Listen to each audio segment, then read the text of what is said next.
Vivekananda Educational Institutions is a gateway to quality higher education. Admissions open now.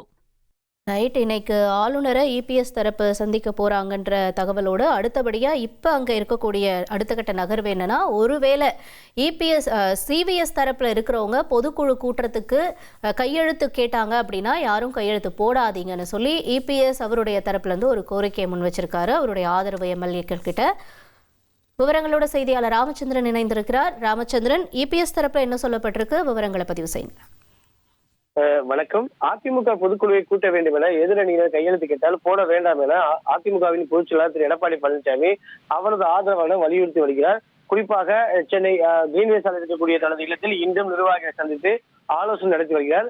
அதில் பொதுக்குழுவை கூட்டி சட்டமன்ற தேர்தல் தோல்விக்கான காரணத்தை ஆராய வேண்டும் என எதிரணியில் உள்ள திரு எஸ்பி வேலுமணி தலைமையில் உள்ளிட்டோர் கோரிக்கை வைத்துள்ளனர். அது மட்டுமல்லாமல் பொதுக்குழு உறுப்பினர்களை சந்தித்து ஏற்கனவே எதிரணியில் கையெழுத்து பெறக்கூடிய வேளையில் மாவட்ட வாரியாக ஈடுபட்டு வருகிறார்கள்.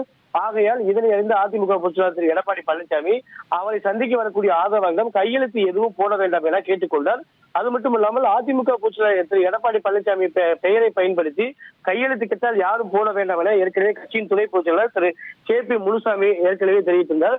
அதை வலியுறுத்தி அவரை சந்திக்கக்கூடிய நிர்வாகிகள் மற்றும் எம்எல்ஏக்களும் எந்த விதமான கையெழுத்து போட வேண்டாம் எனவும் கேட்டுக்கொண்டார். உங்களுடைய தகவல்களுக்கு நன்றி ராமச்சந்திரன். பொதுக்குழுவை கூட்ட கோரினா கையெழுத்து யாரும் போடாதீங்கன்னு இபிஎஸ் தரப்புல சொல்லப்பட்டிருக்கு. விவரங்களை செய்தியாளர் ராமச்சந்திரன் வழங்கிட கேட்டோம். Vivekananda Educational Institutions is a gateway to quality higher education. Admissions open now.